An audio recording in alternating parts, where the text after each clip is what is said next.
It's easy to forget how far you've come. It's easy to negate the time it took you to get here. On today's One Take, I want to cover something that's particularly aimed at coaches or people who do online classes, who teach people to do what they've done. So you have a certain amount of expertise.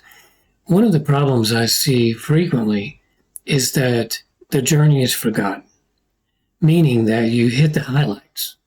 You do this routine, you do this thing in your day, and it will give the desired results.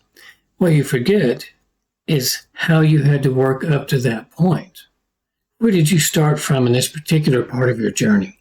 And I'm not talking about where did you start from as in your childhood or, when you were born or anything like that, unless it pertains directly to what you're trying to teach, where you're trying to take people.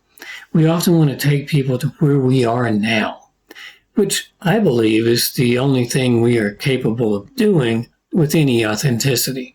Because if we try to take them beyond where we are, then we don't yet have the experience. That's all just conjecture at that point. So what I would encourage you to do is, rather than write down the highlight reel on your notes and do your classes and your teachings and your webinars based on that highlight reel, to really reflect, go back to the beginning of your journey, to the, how you got to where you are now in whatever field.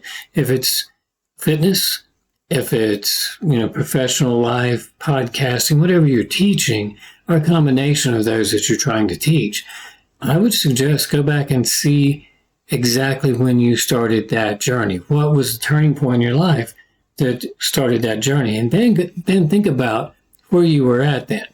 As an example, what brought this on with me is I decided to add an extra mile to my walk this morning.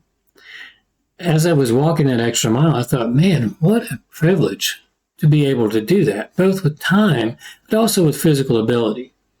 I'll go back 7 years, which is roughly around the time I started this professional and physical journey that I'm on now. And a mile was a big deal. I moved to Colorado, and I live at 6,500 to 7,000 feet is where I usually operate. So even a mile was a significant walk for me. That's not a bad thing. That's where I started.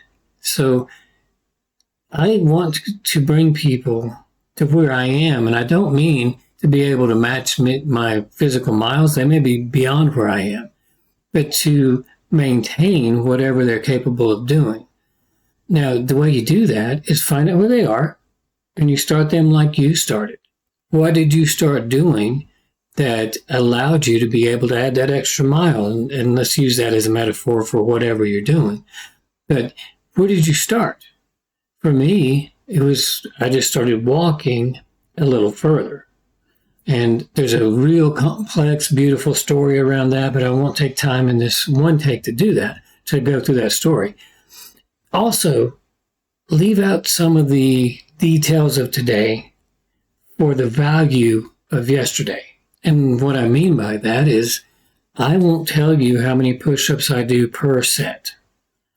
There's a reason for that. Now, if I do let it slip, it's because I let it slip. But the reason for that is I don't want anybody I'm teaching or anybody who's listening to this to say, oh, wow, that's a lot of push-ups. I don't know if I can get there. I can't do this. In my case, I base my routine around a set of push-ups when I'm telling somebody how to do it. A set can be anything. It could be 1, it could be 100. We don't know. It's a set. But if you do that set at the times I ask you to do that set and build it into your routine, it's going to be incredibly effective, just like it was for me. Now, over 7 years of doing these kinds of things, I've built up to higher numbers, but the numbers don't matter. And that's what I really want to convey here to coaches, to teachers. The numbers don't matter. It's the routine. It's what you're trying to teach. You need to reach back, go to where people are right now. If you are coaching and you're saying, I want to get you to, let's say, $200,000 on this thing I'm doing in business, and I want to do it in 90 days. that might be realistic for you and completely absurd for someone else. So what I would do personally is back off of the exact numbers you're throwing out there. You can always give testimonials.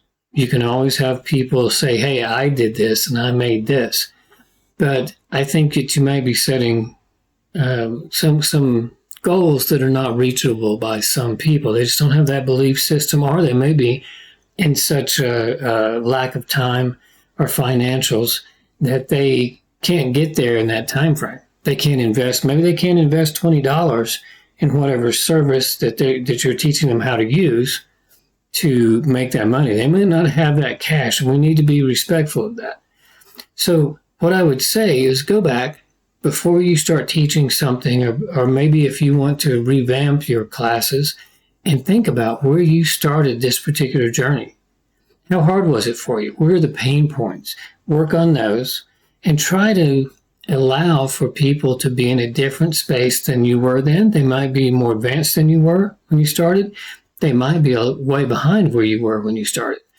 You can help people in a much greater level if you can bring them into the routine and the science of what you're doing. Forget about the numbers and don't try to compress that time so much that it becomes a near impossibility, or only the elite of your students who are going to be able to make it. That's it for this one take. Thank you so much for watching.